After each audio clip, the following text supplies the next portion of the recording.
আসলে যোৱাকালি যি হোটেল মেহফিয়াৰত যি চিন্তন বৈঠক আৰম্ভ হৈছিল সেই চিন্তন বৈঠকত বিভিন্ন ধৰণৰ গুৰুত্বপূৰ্ণ যিসমূহ বিষয় আছে সেই বিষয়সমূহ আলোচনা কৰা হৈছিল আৰু চিন্তন বৈঠক প্ৰায় কেইবালানি বৈঠক আৰম্ভ হৈছিল। BL সন্তোষৰ নেতৃত্বত সেই বৈঠক হৈছিল। মুখ্যমন্ত্ৰী ডক্টৰ হিমন্ত বিশ্ব শৰ্মা উপস্থিত আছিলে, কেন্দ্ৰীয় মন্ত্ৰী সৰ্বানন্দ সোণোৱালকে ধৰি আটাইকেইজন মন্ত্ৰী বিধায়ক প্ৰায় 51 গৰাকী মন্ত্ৰী বিধায়ক এই বৈঠকত উপস্থিত আছিল আৰু প্ৰায় আমি উল্লেখ কৰিব লাগিব যে নিশা 7 মান বজাত কেন্দ্ৰীয় মন্ত্ৰী সৰ্বানন্দ সোণোৱালে বৈঠকস্থলী ত্যাগ কৰিছিল আৰু প্ৰায় 10:30 বজাত মুখ্যমন্ত্ৰী আসলে বৈঠকস্থলী ত্যাগ কৰি ঘৰলৈ উভতি গৈছিল আৰু এই মুহূৰ্তত কিছু সময় পাছতে 8:30 মান বজাত পুনৰ বৈঠক আৰম্ভ হ'ব আৰু যি 2026ৰ ৰণনীতি বিজেপিয়ে কিদৰে তৈয়াৰ কৰিব বা ৰোড মেপ কিদৰে তৈয়াৰ কৰিব, 26ত যিহেতু বিজেপিৰ মিছন 100 আছে, সেই মিছন 100ত কিদৰে অৱতীৰ্ণ হ'ব, এই সমগ্ৰ বিষয়ে আচলতে পৃথকে বিভিন্ন ধৰণৰ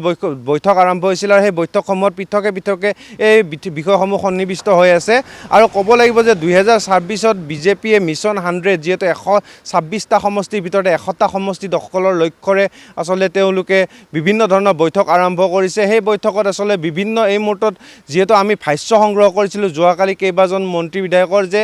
কেইবাজনো মন্ত্ৰী বিধায়কৰ টিকেট কটাৰ সম্ভাৱনা এই মুহূৰ্তত প্ৰকট হৈ পৰিছে, কাৰণ কাম চাইহে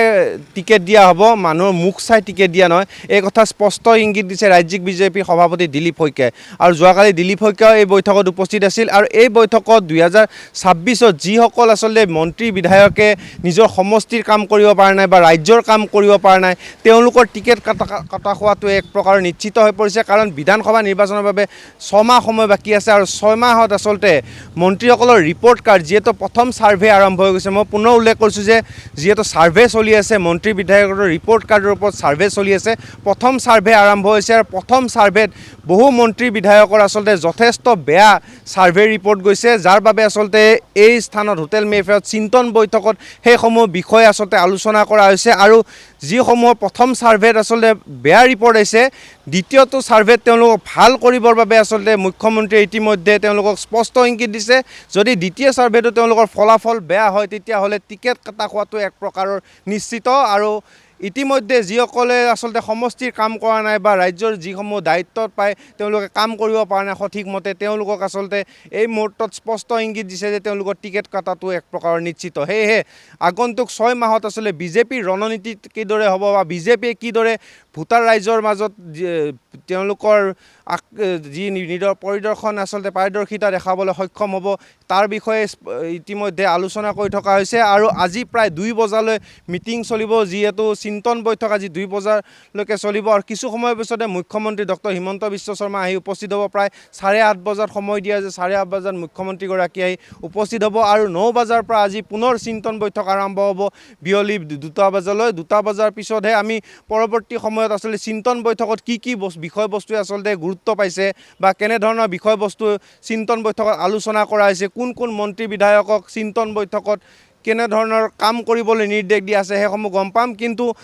এই মুহূৰ্তত এটা কথা স্পষ্ট যে ফাৰ্ষ্ট ৰিপৰ্ট কাৰ্ডত যিটো ফাৰ্ষ্ট ছাৰ্ভে হৈছে সেই ছাৰ্ভেত আচলতে বহু মন্ত্ৰী বিধায়কৰ পাৰফৰ্মেঞ্চ যথেষ্ট বেয়া বুলি আমি ইতিমধ্যে ভিতৰৰ পৰা খবৰ লাভ কৰিছোঁ আৰু দ্বিতীয় ছাৰ্ভেত মই পুনৰ উল্লেখ কৰিছোঁ দ্বিতীয়টো ছাৰ্ভে হ'বলৈ গৈছে, দ্বিতীয়টো ছাৰ্ভেত যদি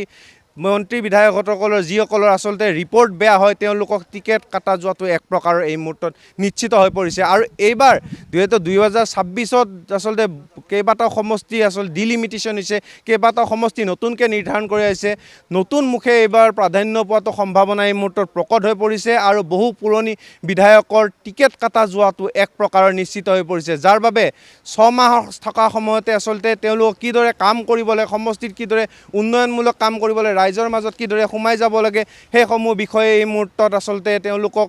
এই চিন্তন বৈঠকত আলোচনা কৰা হৈছে আৰু আজি মই এই মুহূৰ্তত উল্লেখ কৰিছোঁ যে প্ৰায় 9 বজাৰ পৰা পুনৰ চিন্তন বৈঠক আৰম্ভ হ'ব আৰু কেইবালানি বৈঠক আজি দিনটোত অনুষ্ঠিত হ'ব আৰু BL সন্তোষ ইতিমধ্যে